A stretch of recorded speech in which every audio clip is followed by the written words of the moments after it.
A black student stood silently at the doorway, clutching his backpack like a shield when the teacher pointed to the clock and said he was late again. Everyone in class smirked, expecting the usual scolding, but when he refused to sit down, everything changed. What happened next shook the very foundation of Westside Middle School. This isn't just about math or discipline, it's about what happens when the world refuses to see the brilliance hidden behind. Quiet eyes, stay with me, because what you're about to hear is a story you'll never forget. And if you believe stories like this matter, share it with someone who needs to hear it. It was just an ordinary Tuesday morning until Thompson walked in. The clock had just struck 9:15 a.m. The math classroom, as usual, was suffocatingly quiet, not from studious concentration, but from the tense atmosphere that settled whenever Ms. Veronica Maxwell stood at the board.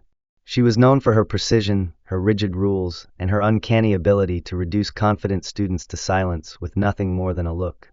Her reputation wasn't whispered about. It was worn like a warning sign by every student who passed through her door. Thompson, age 13, tall for his age but always slouched slightly, shuffled into class, his breathing labored. His backpack looked heavier than usual, clutched tight against his chest like armor. As he entered, the room paused, not because anyone cared he was late, but because they all knew what came next. Late again, Thompson. Ms. Maxwell's voice sliced through the still air, sharp and cold. Her narrow eyes met his, and a thin smile curled at the corner of her mouth. It was the kind of smile that never reached her eyes.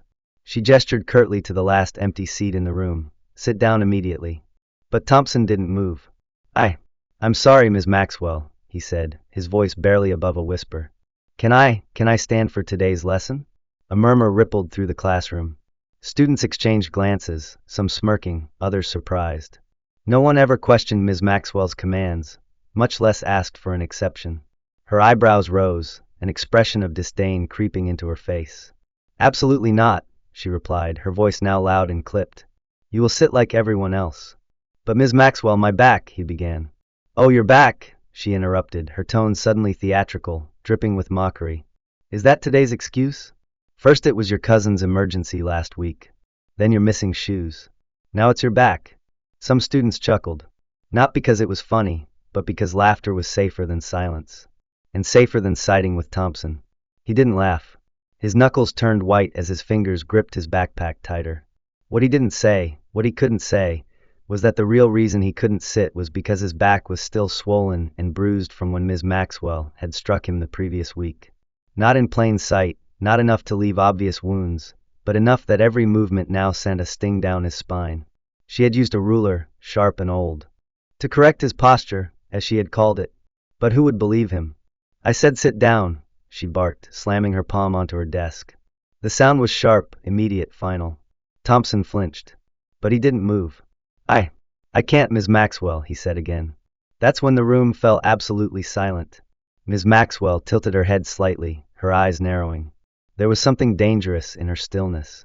Well then, she said softly, almost too softly, if you think you're too special to follow instructions today, maybe you can show us just how special you really are. She turned to the whiteboard and erased the equation she had written earlier, a standard algebra problem.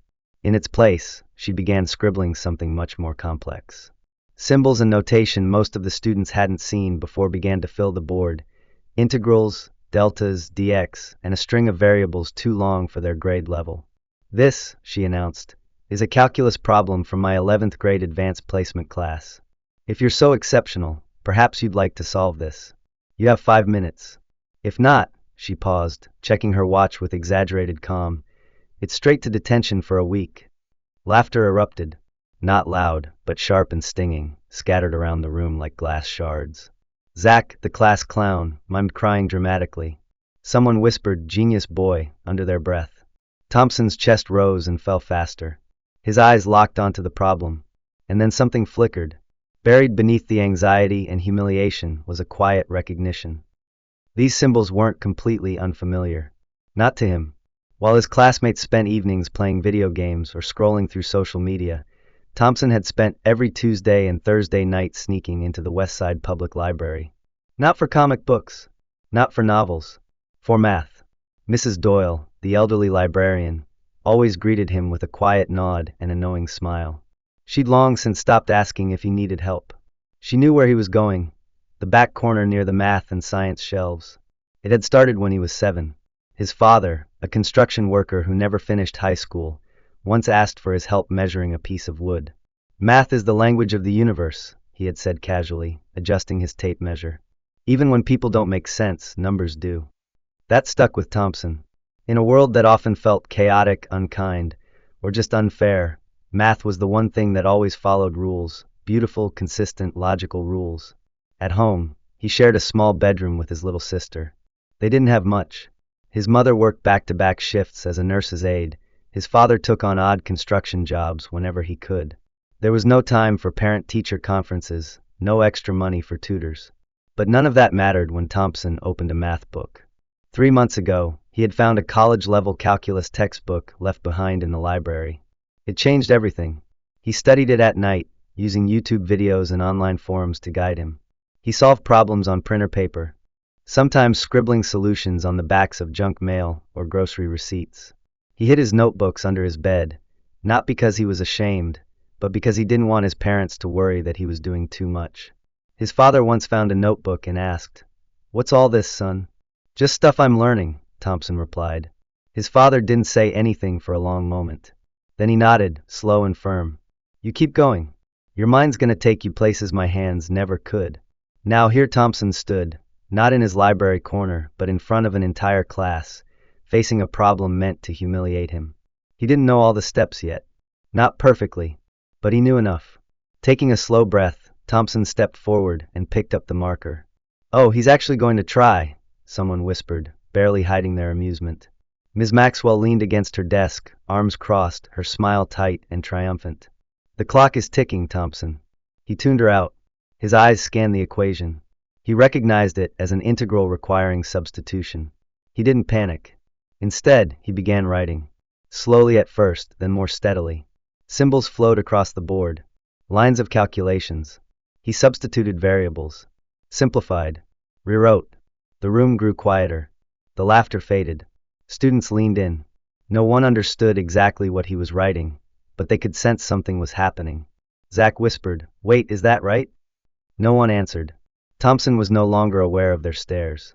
He was in the zone, the quiet, sacred space where the numbers danced, where logic flowed like a river, and everything else, the teacher, the class, the sting in his back, faded into silence. And when he placed the final line beneath his solution and underlined it twice, he turned to face them. The marker still in his hand, his heart still pounding, but his voice steady. And suddenly, for the first time, they saw him. The question was, what would they do now that they couldn't unsee the truth? Thompson didn't go straight home after school. Not that day.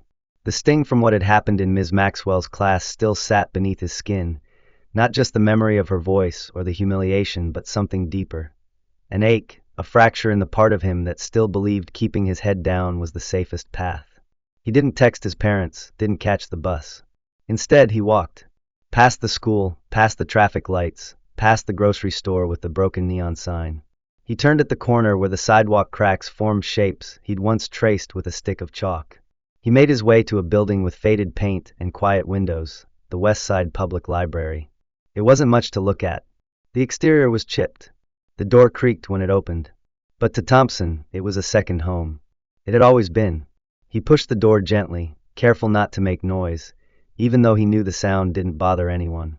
Inside, the air was still and cool, carrying the scent of old paper and wood polish. Rows of books stretched into dim corners, and behind the front desk sat Mrs. Doyle, her glasses perched on the tip of her nose. She looked up as he entered. "Back again, Mr. Thompson?" Her voice was warm, calm, the kind of calm he didn't know he needed until he heard it. He nodded without saying a word. "You look like you've got something on your mind," she said gently, returning to her cataloging. Thompson didn't answer. He just walked past the desk, past the rows of fiction and biographies, and headed for the math section tucked away in the far corner. It wasn't large, just 2 shelves really, but to Thompson it was infinite. He ran his fingers along the spines like a pianist warming up before a piece. Linear algebra, statistics, differential equations. He pulled out a copy of Fundamentals of Integral Calculus, not the one he'd first discovered months ago, but another, more advanced volume. The pages were well-worn. He liked that. It meant someone else had been here before him, navigating the same dense symbols, seeking meaning in the curves and notations. He sat down on the floor, his back pressed gently against the cool wall, careful to avoid the part still bruised. He opened the book, flipped to a dog-eared page, and let the silence wrap around him. There was something sacred about this place. Here, he wasn't Thompson the student who couldn't follow instructions. He wasn't the boy with wrinkled clothes, or the one who struggled to answer when called on. Here, he wasn't invisible, and he wasn't a problem to be managed. Here, he was a mind. He could feel the pieces of the earlier calculus problem still circling in his brain. Ms. Maxwell had wanted to embarrass him, to put him in his place. But instead, something had cracked open. Something he hadn't expected. He wanted more. He wanted to solve harder problems, to go deeper. He wasn't just reacting anymore. He was reaching. As he worked, he didn't notice the footsteps approaching. "You're back early today," came a voice. Thompson looked up. It was Dr. James Roberts, a professor of mathematics at the nearby university. He stood tall and relaxed, his graying beard neatly trimmed, eyes alert behind his wire-rimmed glasses. His presence was both comforting and quietly commanding. Dr. Roberts had found Thompson here once before, 6 months ago, when the boy had been hunched over a worn-out calculus primer, scribbling solutions into a spiral notebook with no cover. The professor hadn't interrupted then. He had simply observed, watched the boy work through a second-order differential equation using substitutions that many college freshmen would have struggled with. Then he had sat beside him and asked, "Mind if I watch?" Now Dr. Roberts crouched down beside him. "You want to talk about it?" he asked gently. Thompson stared at the open book. "She humiliated me." Dr. Roberts didn't ask who. He didn't need to. "What happened?" Thompson explained, about the problem on the board, the accusations, the torn paper, the way everyone laughed and then went silent. "She said I cheated," he whispered, "that there's no way I could solve something like that." Dr. Roberts didn't respond right away. He let the silence settle. Then he said, "You know what the best mathematicians have in common?" Thompson looked at him. "They've all been doubted. At some point, someone told them they weren't smart enough, weren't disciplined enough, weren't believable." She tore it up. "My work." Dr. Roberts nodded slowly. "But you remember how you did it." Thompson paused. Then, softly, "Every step. Then it isn't lost." They sat in silence for a few minutes, flipping through the book, working through a particularly tricky integration involving logarithmic functions. Dr. Roberts never corrected him directly. Instead, he asked questions. "What's your instinct here? Why not try a different substitution? What does that limit remind you of?" It wasn't teaching. It was unlocking. "You ever think about doing a project?" Dr. Roberts asked as they wrapped up. "A project? Something that could go beyond school. Something you could present. Enter in a competition." Thompson hesitated. "Like the science fair?" "Exactly." He shook his head. "They wouldn't pick mine." Dr. Roberts leaned forward. "Because you're young? Or because you're quiet? Or because your teacher doesn't believe in you?" Thompson didn't answer. "I think you've got a mind that sees patterns where others see confusion," the professor said. "That's rare. That's valuable. But you've also got to be brave enough to let people see it." "I don't like attention." "I know. But sometimes, sharing what you know isn't about pride. It's about showing others what's possible." Thompson thought about the classroom. About how even Zach, who never took anything seriously, had stared at the board in confusion as he wrote. He thought about Aisha, the quiet girl in the back, who had asked, what if he solved it correctly, when no one else had the courage? That question had haunted him more than anything. What if? He packed his book back into his bag and stood. "I should go home." Dr. Roberts nodded. "Keep thinking about the project." "And Thompson?" He turned. "You did nothing wrong." That night, in their tiny apartment, Thompson stayed quiet during dinner. His mom asked how his day was. He said, it was okay. His dad cracked a joke about construction site math and passed him the salad. After dinner, Thompson lay in bed next to his sleeping sister. The room was dark except for the sliver of hallway light peeking under the door. He pulled out one of his notebooks and flipped to a fresh page. At the top, he wrote, "Mathematics of plant growth patterns, modeling via differential equations." He didn't know where it would lead. But for the first time, he wanted to find out. Thompson woke early the next morning, not because of his alarm, but because the ache in his lower back stirred him from sleep before the sun had even climbed above the skyline. He lay still for a moment, blinking up at the cracks in the ceiling, listening to the quiet breathing of his younger sister beside him. She'd curled up into a tight ball under their shared blanket, her stuffed rabbit clutched to her chest. In the dim morning light, He carefully rolled onto his side, suppressing a wince as the soreness reminded him of yesterday, of Ms. Maxwell, of the board full of symbols, of the silence that followed his final answer. The weight of it all hadn't lifted overnight. If anything, it had settled deeper like dust in the corners of his chest. There was a tension now, a fragile thread stretched between the exposure of his hidden abilities and the brutal consequences of having revealed them. But there was something else, too, a sliver of resolve forming beneath the fear. He dressed slowly, picking the softest shirt he had and pulling it over his bruises with care. He folded his homework into his backpack with methodical precision, though it didn't matter much. Ms. Maxwell rarely looked at his assignments beyond noting the grade. She had already made up her mind about who he was. At school, the halls buzzed with the same chaotic energy as always. Locker doors slamming, sneakers squeaking against polished floors, friends huddling around half-finished conversations. But as Thompson made his way toward the math wing, he noticed the shift. Heads turned as he passed. Whispers danced in the air behind him like echoes chasing his steps. "That's the kid who did the calculus problem. Is he an AP or something?" I heard Maxwell freaked out. Zach passed by with a group of boys and for once didn't throw a smirk or a jab. He only looked at Thompson for a brief second, then glanced away, like he wasn't sure what to make of the new narrative unfolding. Thompson walked into class and sat quietly in his usual spot, toward the side of the room, close to the windows. He didn't look at Ms. Maxwell, and she didn't look at him.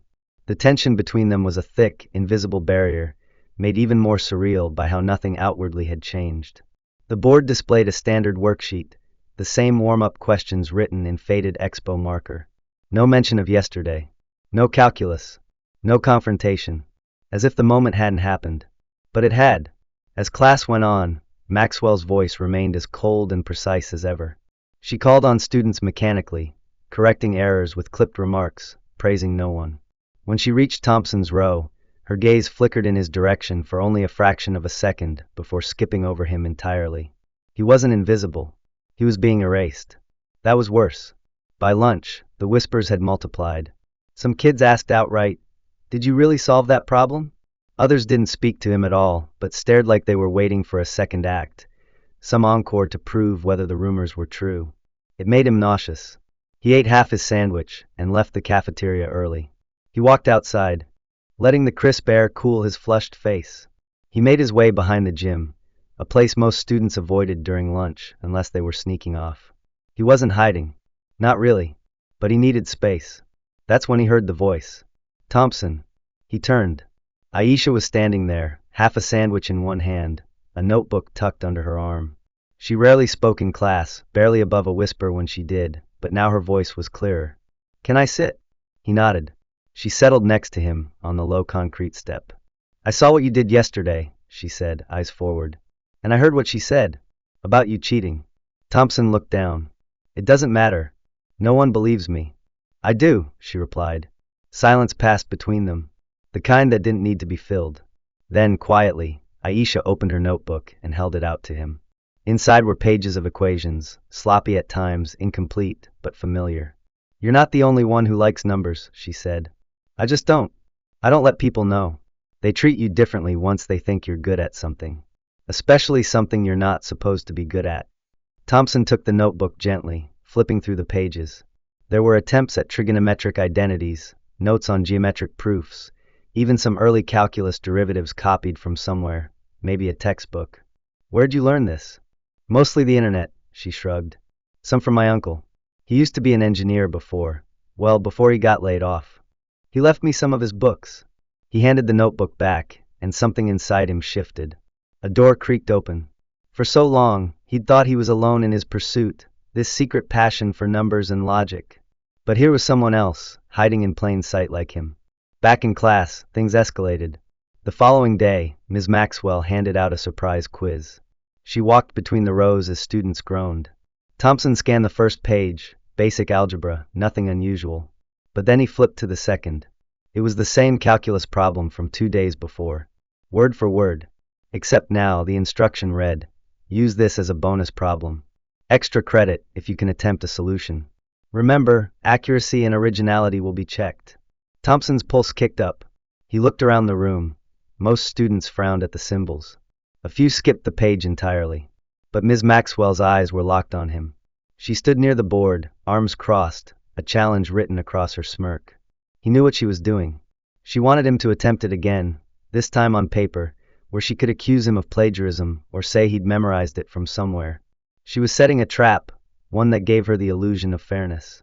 But he wasn't going to walk into it. Instead of solving it, Thompson flipped the page back and focused on the assigned questions. His pencil flew with the quiet certainty of someone who could do more, but chose not to.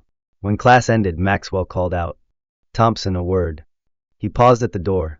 She approached slowly, keeping her voice low. "Why didn't you attempt the bonus question?" "I didn't want extra credit," he replied. Her eyes narrowed. "Or maybe you couldn't do it again." He looked at her, finally meeting her gaze. "Would it matter if I could?" She opened her mouth, then closed it again. Her jaw tightened. He turned and walked out. That night, he couldn't sleep. He sat at the kitchen table long after his family had gone to bed, flipping through his notes, rereading equations, correcting old mistakes. Something in him had clicked. This wasn't about proving her wrong anymore. This was about proving himself right. The next morning, he approached Miss Carter before school. She was standing by her classroom, adjusting a poster on the wall. "Miss Carter," he said quietly, "can I ask you something?" She turned, surprised. "Of course. Do you think there's a way for me to show someone what I can really do? Not in class. Somewhere else. Somewhere fair." She smiled gently. "Yes, Thompson. There is." And just like that, a door opened. The first one that hadn't been locked. Thompson sat alone on the wooden bench outside the principal's office, his knees bouncing restlessly as he clutched his backpack to his chest. The walls around him were lined with achievement plaques and photographs of past students who had gone on to win scholarships, spelling bees, track meets. Not a single black face among them. He stared blankly at a photograph of the school's chess team from 5 years ago and wondered how many of those kids had been told they didn't belong. How many had been punished for being right. The events that led him here had spiraled too fast, almost violently. Just the day before, Miss Carter had promised there were ways to prove himself. Fair ways, transparent ways. She'd spoken with the principal that afternoon, explained his hidden talent, and suggested a supervised evaluation. Thompson had left her classroom, feeling a fragile flicker of hope. For the first time, someone in authority had said, "I believe you." But the next morning, everything collapsed. He was called out of first period, not by a student aide, but by Ms. Maxwell herself. She stood at the door with a clipboard in one hand, and that same condescending smile she wore whenever she believed she was winning. "Principal Williams would like to see you, Thompson," she said, like it was her idea, her power, her punishment. He followed her silently through the halls, trying to ignore the murmurs and stares from students lining the lockers. A few offered quick, sympathetic glances.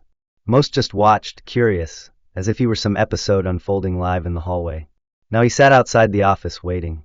Ms. Maxwell had gone in first, of course. Thompson could hear her voice through the frosted glass, rising and falling in firm conviction. "He refuses to follow directions, disrupted my class again, has clearly been copying solutions from somewhere, some website. Maybe." He looked down at his hands. There was ink smudged on his fingers, the remnants of last night's work. He had stayed up late again, working through a series of integrals in a notebook he no longer brought to school. There was no point. No one wanted to see it. The office secretary gave him a cautious glance. She was kind, in that distant way adults sometimes are with children they don't fully understand. Once, earlier in the year, she had given him an extra packet of tissues when he came in with a runny nose. Now she tapped nervously on her keyboard, clearly uncomfortable with the tension in the room. The door opened. "Come in, Thompson," Principal Williams said, his voice tired, his expression unreadable. Thompson stood and stepped inside. Ms. Maxwell was seated to the left of the principal's large wooden desk, her arms folded, face tight and resolute. She didn't look at Thompson. Not really. She looked past him. Principal Williams gestured for Thompson to sit, and for the first time, Thompson noticed the pillow placed carefully on the hard chair. He hesitated, then lowered himself slowly, the bruises on his back flaring with pain. The gesture was small, almost invisible, but it told him someone had noticed. "Ms. Maxwell has shared some serious concerns," the principal began. "She says you've been consistently disruptive in class, refusing instructions, and most recently, she believes you may have submitted academic work that isn't your own." "I didn't cheat," Thompson said quietly. "She claims you solved a problem far beyond your current level." "I did. She says it's not possible." "It is." The room hung heavy with the standoff. "I've been teaching mathematics for over 20 years, Ms. Maxwell interjected, her voice sharp and unwavering. "I know when a student is bluffing." Thompson turned to her, for the first time truly looking at her, not just the stern lines of her face or the careful perfection of her posture, but the way she seemed to tighten whenever he spoke, as if his voice itself was a threat. "Then test me," he said. There was a beat of silence. "Excuse me?" Principal Williams asked. "Give me a test. A real one. From your best math teacher. Supervised. Timed. You can search me. You can watch me. I don't care. Just let me prove it." Ms. Maxwell scoffed. "This is ridiculous." But the principal didn't laugh. He stared at Thompson, his eyes narrowing slightly, as if trying to unearth something beneath the boy's calm expression. "And your refusal to sit in class?" he asked. "You claim your back hurts?" Thompson hesitated. He could feel Ms. Maxwell's eyes burning into him. There was a warning in them, unspoken but clear. "I fell," he said, voice small. The lie tasted bitter, but the truth felt dangerous. Principal Williams leaned forward. "You've had several behavioral incidents this semester, Thompson. Late arrivals, missed homework, a recent altercation with another student in the cafeteria." "I didn't start that," Thompson said quickly. "Zach bumped into me and spilled milk all over my papers. I told him to watch it, and he pushed me first."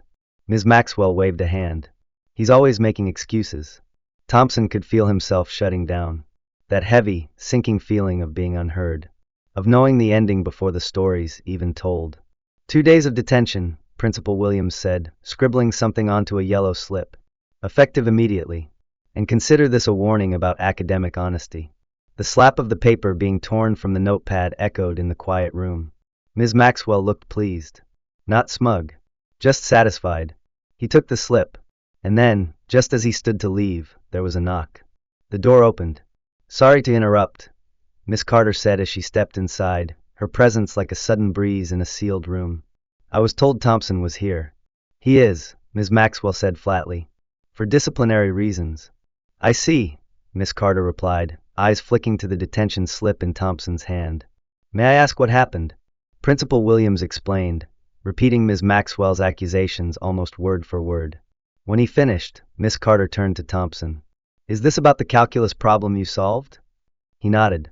"You showed me something similar last semester," she said, now addressing the principal. "For his science fair project. He used differential equations to model plant growth under various lighting conditions. I still have the report."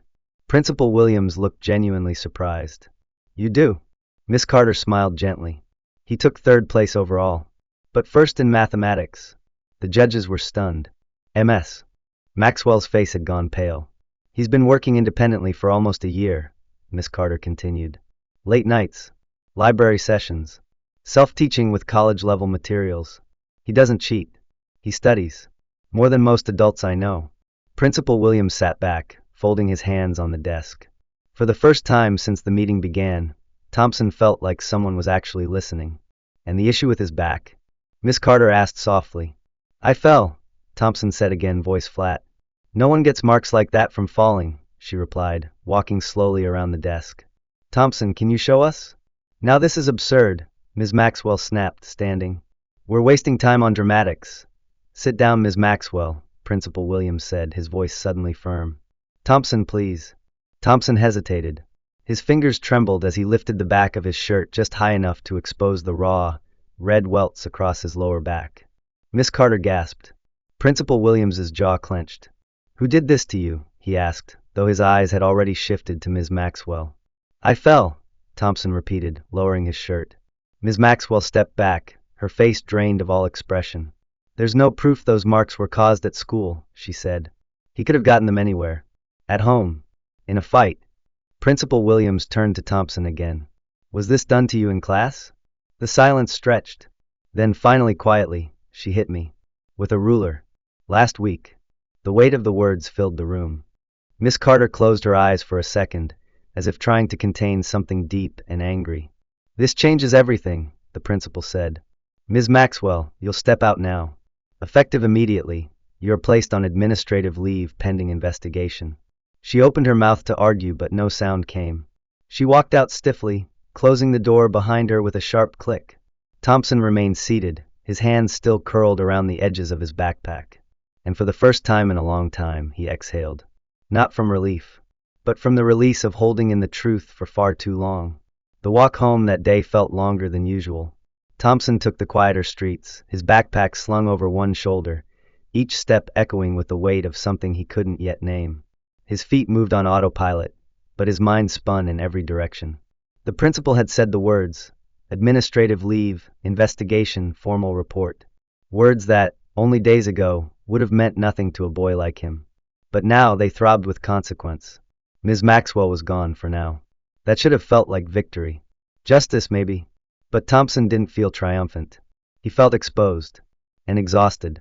When he got home, his mother was still at work, the smell of bleach and detergent lingering faintly in the air from her morning cleaning shift. His father's tools were stacked neatly by the front door, meaning he'd picked up a last-minute job. Thompson slipped off his shoes and walked quietly to his room.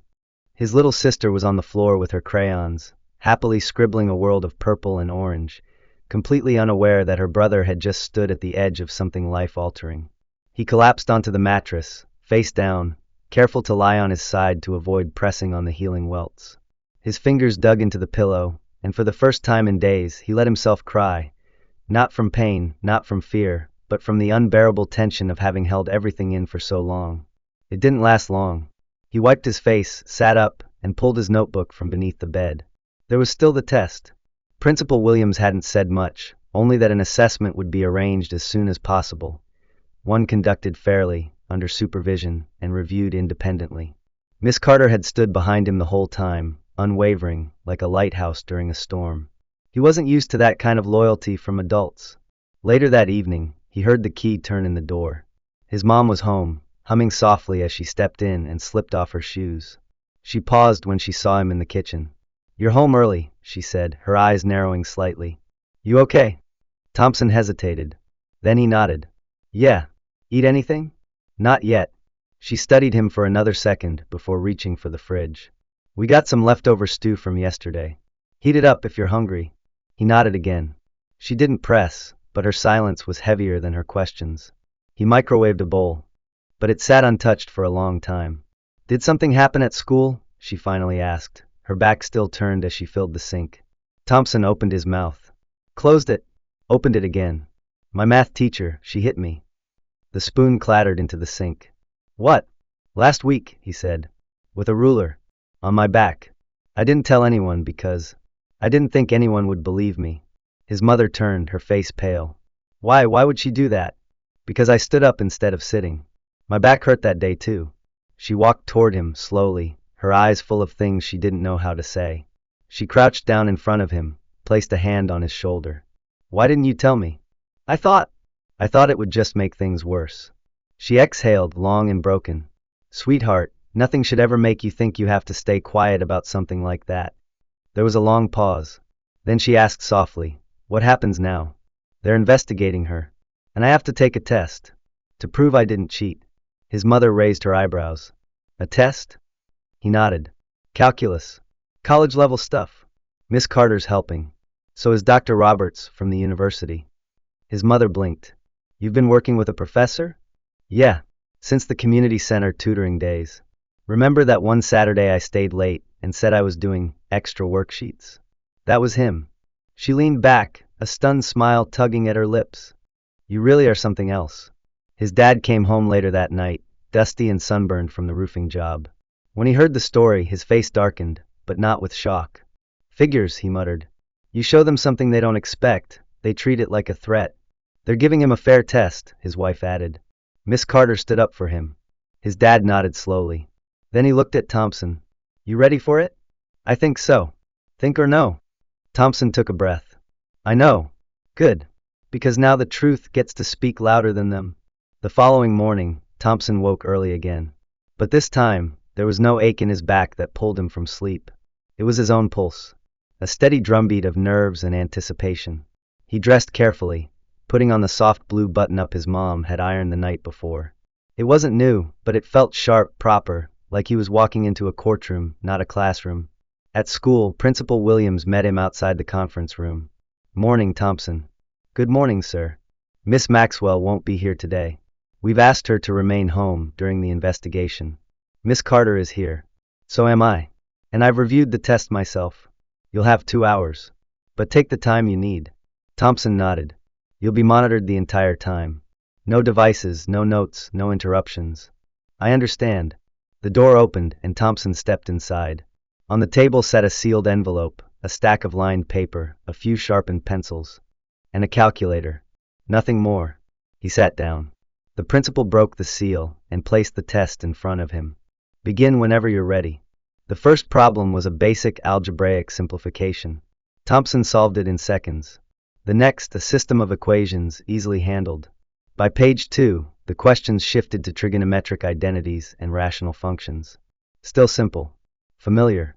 But by page 3, the problem started to bite. Limits. Derivatives of composite functions. Chain rule and product rule mixed in ways that demanded careful work. He slowed, focusing harder, pausing to double-check his operations. And then came the integrals. Complex ones. The kind with multiple substitutions, where one misstep meant unraveling the whole thing. He took a breath and remembered something Dr. Roberts had said. Mathematics is about relationships, not speed. It's about seeing the structure beneath the chaos. So he mapped the structures. He worked slowly, confidently. He underlined his steps, showed his logic. Halfway through the final page, he flipped his paper over and started solving the problems a second way. Not because he needed to, but because he could. Principal Williams watched silently. Miss Carter peeked through the window once, her face calm but proud. When Thompson finally placed his pencil down, nearly an hour ahead of schedule, he had completed every problem. Twice. He leaned back. For the first time, not because he needed rest, but because he'd said everything he needed to say. Not with words, but with numbers. And this time, no one could erase them. By the time Thompson walked out of the conference room, the school hallways were buzzing with lunch hour chatter, but the sounds felt far away, muffled by the adrenaline still humming in his bloodstream. His palms were marked with faint pencil smudges, the side of his hand darkened from hours of writing. As he walked past the rows of lockers and noisy cliques, he could feel the stares again. They were different now, not mocking, not curious, but laced with something else. Recognition. Maybe even awe. Miss Carter stood just outside the room waiting. She gave him a small, proud smile. How do you feel? Thompson took a breath. Like I did something that can't be undone. She nodded. Good. That's how change starts.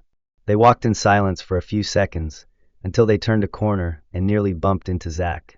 The same Zach who used to toss crumpled paper at the back of Thompson's head when the teacher wasn't looking. The same Zach who used to call him Turtle for the way he hunched over his desk. Zach blinked, frozen like a deer caught in headlights. Then, to both Thompson's and Miss Carter's surprise, he spoke. Hey, I heard you were taking that big test today. Thompson nodded slowly. Zach rubbed the back of his neck.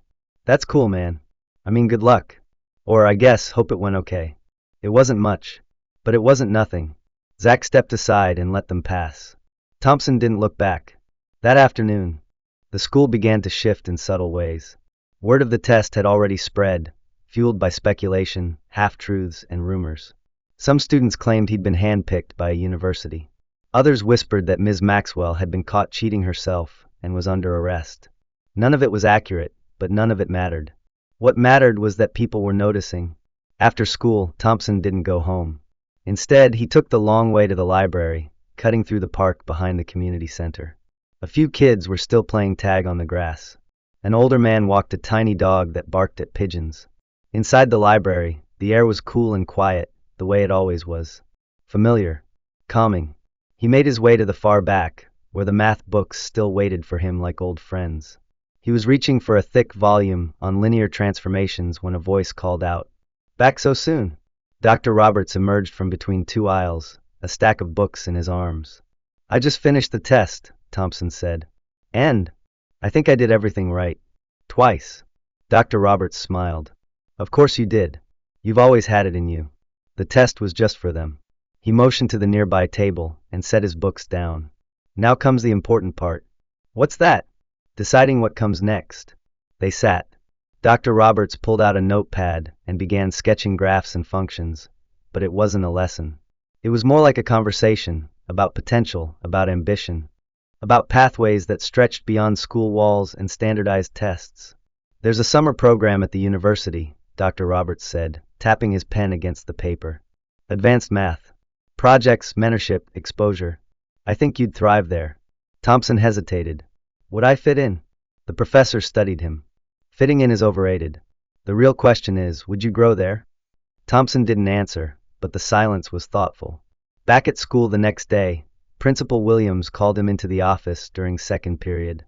This time, the energy in the room was different. No tension. No accusation. Just clarity. Take a seat, Thompson, the principal said, gesturing to a chair, again with a cushion. A small gesture, but still meaningful. Miss Carter was already in the room, a copy of the test in her hands. Beside her, another man stood, broad-shouldered, clean-cut, with a calm authority that filled the room. The tag on his chest read Dr. Gerald Lynn, Independent Math Consultant, State Board of Education. I've reviewed your test, Thompson, Dr. Lynn said, offering a hand. It's remarkable. Not just the accuracy, the creativity. The multiple solution paths you offered, they showed depth, understanding, elegance. Thompson shook his hand, stunned silent. Principal Williams leaned forward, folding his hands. We brought in Dr. Lynn to verify the results independently. Miss Carter has also reviewed the test. There's no doubt, you didn't cheat. You're working far beyond your current grade level. Thompson exhaled slowly. Not relief. Something heavier. Vindication. Miss Carter smiled gently. I think we all owe you an apology, Thompson. Especially for the way this was handled at first. The principal nodded. Your courage to speak up, and your grace under pressure, have shown us just how badly we've underestimated you. There was a pause. Then, we'd like to place you in an advanced math track immediately. That means partial attendance at the high school 3 mornings a week, mentorship with Dr. Roberts, and modified assignments here. Thompson blinked. Really? Principal Williams nodded. Effective next week. And that's not all, Miss Carter added. We're starting a new initiative, an exceptional talents program. You'll be one of the first students in it. Thompson's throat tightened. He couldn't find words. He nodded instead, slow and certain.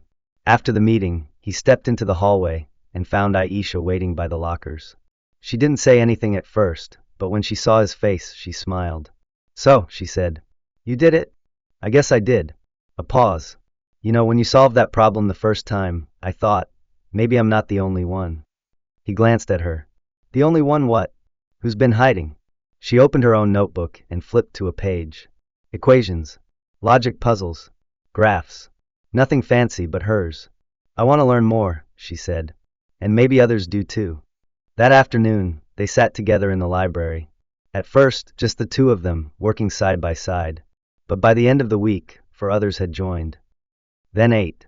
Not all math prodigies. Some just curious. Some just tired of pretending to be less than what they were. Word spread. And for the first time, Thompson wasn't just seen as the boy who beat a test. He became something more. He became the boy who made others believe they could do more too. He walked home under a sky tinged with gold, the sun beginning its slow descent, shadows stretching across the sidewalks. His mother was waiting at the window, and when he stepped through the door, her face softened. How was today? Thompson smiled. Different. She hugged him before he could drop his bag. You deserve everything that's coming, she whispered. And in that moment, in the warmth of her embrace and the glow of that day, Thompson believed her. For the first time, not because he hoped it was true, but because he knew it. The transition was quieter than Thompson expected. There was no school-wide announcement, no trophy, no applause. But by Monday morning, his schedule had changed. 3 mornings a week, he left Westside Middle School at 8:30 sharp, caught the shuttle to the nearby high school, and slipped into a world that most students his age wouldn't enter for another 3 years. He didn't wear a badge or special pass, just a folded slip in his pocket confirming his placement in advanced math and calculus I under a pilot program for exceptional students. The first time he stepped into the high school math lab, he felt like he didn't belong. The desks were taller, the lights brighter, the students older. Conversations around him drifted with words like standard deviation, eigenvalues, and non-Euclidean spaces. Thompson kept his head down and quietly found a seat near the back. Mr. Fletcher, the calculus teacher, gave him a curious look as he walked in, but didn't say anything until roll call. We have a visitor this semester, he said, glancing at the roster. Thompson from West Side. Don't let the grade level fool you. He's here because he earned it. There were a few raised eyebrows. One senior girl looked surprised. A boy with wireframe glasses muttered, "Seriously?" But no one challenged it outright. The lecture began. Integrals, functions of multiple variables, velocity curves. Thompson took notes furiously, absorbing every word. His pen didn't stop moving for an hour. He didn't raise his hand once. But when Mr. Fletcher wrote a particularly complex problem on the board and asked if anyone wanted to try solving it with a change of variables, the room went quiet. Thompson looked around. No hands. Not even the older kids seemed eager to try. Then slowly he stood. The marker squeaked faintly as he approached the board. He didn't make eye contact with the class, just read the problem, stared at it for 10 seconds, and began writing. Each line followed the next like puzzle pieces snapping into place. At first, the room stayed quiet, but when he reached the final simplification, someone behind him let out a low whistle. "Damn," the girl in the front said. "He's fast." Thompson turned, returning to his seat, eyes fixed on the floor. Mr. Fletcher looked at him for a long second, and then nodded. "Correct. Efficient. And cleanly done."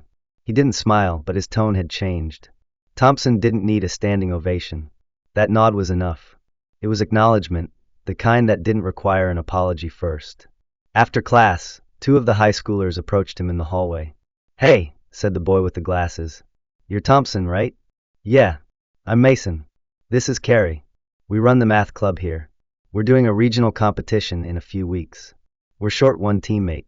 Thompson blinked. "I'm in 8th grade. Mason shrugged. "We don't care. We care about winning." Carrie smirked. "You in?" Thompson hesitated, then nodded. Back at Westside, his days had shifted too. Though he still attended language arts, science, and gym with his usual classmates, he was no longer the quiet math kid. Now he was someone others turned to, sometimes with curiosity, sometimes with envy, but more and more often with genuine interest. One afternoon in the cafeteria, as he unpacked his lunch, a 6th grader approached, eyes wide and hopeful. "Is it true you tutor now?" Thompson looked up. "Kind of.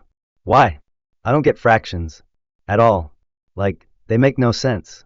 But my cousin said you helped his friend last week, and now she's doing better in pre-algebra." Thompson gestured to the seat beside him.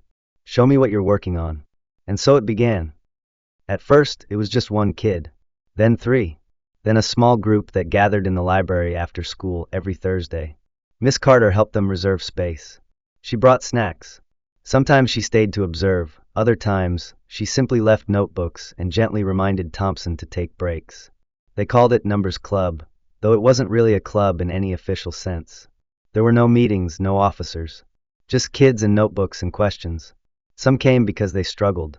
Some came because they didn't want to be laughed at for being curious. Others came because, for the first time, they'd seen someone who looked like them, sounded like them, doing math that had always been treated like a mystery locked behind a gate they weren't allowed to touch. One afternoon, as Thompson was helping Amara, a 7th grader, understand linear equations, she looked up with wonder. "I thought only smart kids did this stuff," she said. "You are smart," he replied, not looking up from the diagram he was drawing. She blinked. "No one's ever said that to me before." He smiled. Then they weren't looking close enough.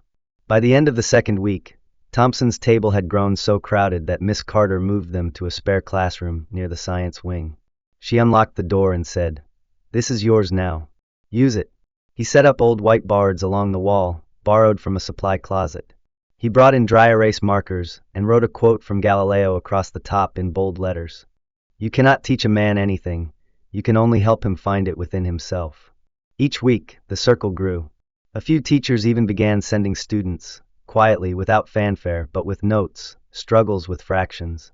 Very bright, but lacks confidence. Needs someone who listens. That someone, more often than not, was Thompson. One Friday, Principal Williams visited during the session. He watched from the doorway as Thompson guided a group through a word problem involving percentages. The students were engaged, their faces scrunched in concentration, pencils tapping in rhythm. The principal didn't interrupt. He simply watched, then turned to Miss Carter, who stood beside him. "Who's teaching who here?" he asked quietly. Miss Carter smiled. "Sometimes, when the right student is seen, they light the way for others." Principal Williams nodded, eyes still on the board. "We're going to need more rooms." Meanwhile, Ms. Maxwell remained suspended during the ongoing investigation. Rumors swirled. but no one said her name aloud in Thompson's presence. Not out of fear. Out of respect. He didn't ask for updates. He didn't need to know every detail. He had something more powerful now than revenge or retribution. He had purpose and visibility. One afternoon, while walking out of the school with his father, Thompson paused in front of a bulletin board near the front office. His father had taken the afternoon off to pick him up after math club, a rare treat. Pinned to the board was a new poster, Student Mentorship Pilot Program launching this fall. At the bottom were words that made his chest tighten. Led by peer mentors who believe every student deserves to be seen, heard, and challenged. "Is that your program?" his father asked. Thompson shrugged, trying not to grin. "Sort of." His father reached out and gave his shoulder a light squeeze. "You know," he said, "your mom and I used to dream about what kind of man you'd grow into. We never pictured this. We never imagined something this big." Thompson looked up at him.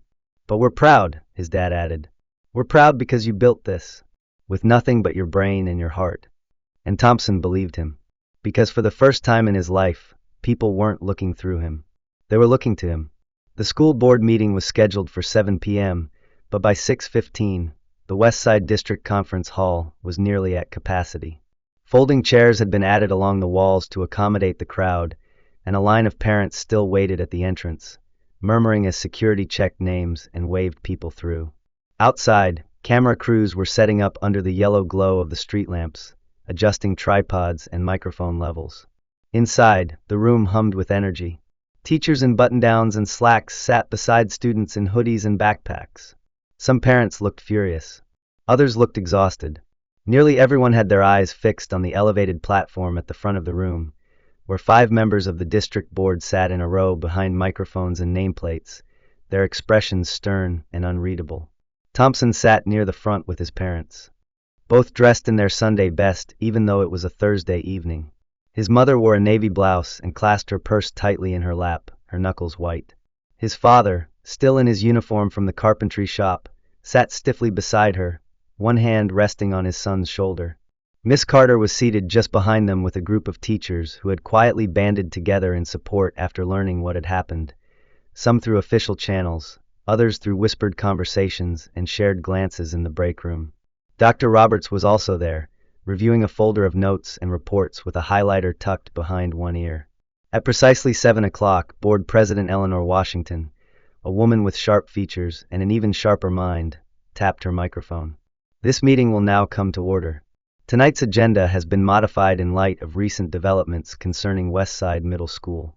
We will first hear from Principal Williams, then open the floor for public comments. Please be respectful. We are here to listen."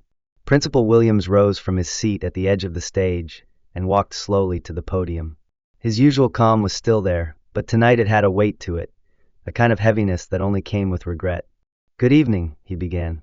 "I'm here tonight to speak not only as a school administrator, but as a man who, until recently, believed he understood the strengths and weaknesses of the institution he led."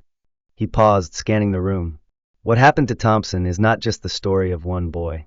It's the story of how easily potential can be overlooked when it doesn't fit neatly within our systems. It's the story of what happens when a student chooses silence, not because they have nothing to say, but because experience has taught them no one will listen.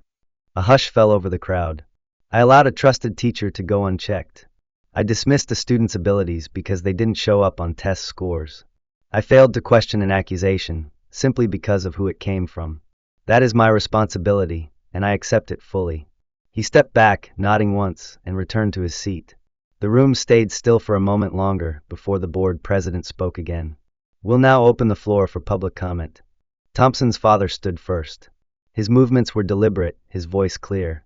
"My wife and I moved to this district because we believed in its promise. We believed it would offer our son a better chance, a fair chance. Instead, he came home with bruises on his back and silence in his eyes." He paused, swallowing hard. No child should have to convince adults of their worth. No child should be punished for knowing more than their teacher expected. A quiet murmur of agreement rippled through the room. Then Miss Carter spoke. "We talk a lot about gifted programs and standardized excellence. But what about the quiet genius? What about the students who teach themselves, who fly under the radar because they've never been invited to shine?" She looked over at Thompson, and then back to the board. If we want to be a district that truly supports excellence, we must first learn how to recognize it when it doesn't look like we expect. Several parents followed, some angry, others emotional. One mother described how her daughter had stopped raising her hand in math class after being mocked. A former student of Ms. Maxwell's recalled being publicly shamed for asking a question.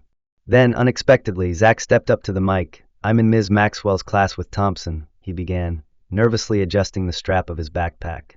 "I used to laugh when she picked on him. I thought it was just how things worked. Teachers were tough. You dealt with it. But now," he looked down, then up again, his voice trembling. "Now I see that it wasn't just being tough. It was wrong. And I didn't say anything. I'm sorry, Thompson." Thompson didn't move, but something inside him uncoiled. Zach wasn't his friend. He might never be. But that moment, public, uncomfortable, real, meant more than any apology whispered behind closed doors. Board President Washington raised her hand for silence. "We thank you for your honesty. The board has deliberated on these matters and is ready to share our decisions." The room tensed. "First," she said, "regarding Ms. Veronica Maxwell, based on testimony, physical evidence, and the ongoing investigation, the board has voted unanimously to terminate her employment effective immediately. Furthermore, we are referring the matter to the state for review of her teaching credentials." There was a collective exhale. Applause broke out, but was quickly hushed. "Second," she continued, "we acknowledge the systemic failure to support and protect exceptional students like Thompson. As of today, the district will implement the following: mandatory training for all staff on recognizing giftedness in underrepresented students, a no-tolerance policy for physical discipline, and the launch of the Exceptional Talents Program, to be piloted next semester." A murmur of approval moved through the crowd. Finally, she looked directly at Thompson. "Young man," she said, "you reminded us of something important. That brilliance often comes quietly. But when it speaks, when it is brave enough to rise, we must be ready to listen. On behalf of the board, I apologize for how you were treated. And I thank you for opening our eyes." That night, as Thompson and his parents left the hall, a dozen strangers stopped to speak to him. A high school student told him he wanted to join Numbers Club. A mother asked if her daughter could meet him. Outside, the air was warm and alive. The sky was clear, and for once, Thompson didn't feel like he was walking under it alone. At home, as he climbed into bed, his mom stood in the doorway. "You okay?" she asked. He nodded. "More than okay." She hesitated, then walked over and sat at the edge of his bed. "People will expect a lot from you now," she said. "Not just in math, but as someone others look to. That's a heavy thing, baby." "I know. You don't have to be perfect. Just be you. That's more than enough." He smiled.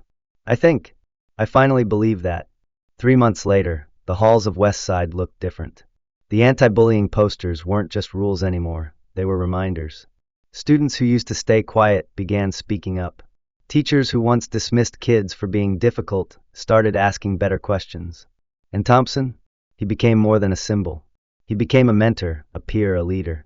Every Thursday, the room behind the science lab overflowed with notebooks and open laptops, students arguing excitedly over logic puzzles and challenging each other to solve the impossible. He wasn't the best because he was perfect. He was the best because he helped others believe they could be better too. One afternoon, while walking home, Thompson passed the front gate of West Side. A new sign had been installed. Bold black letters against a pale blue background. "Every student deserves to be seen, heard, and valued." He stopped and read it twice, then smiled to himself. It wasn't just a message. It was a promise. And this time, the whole world was watching.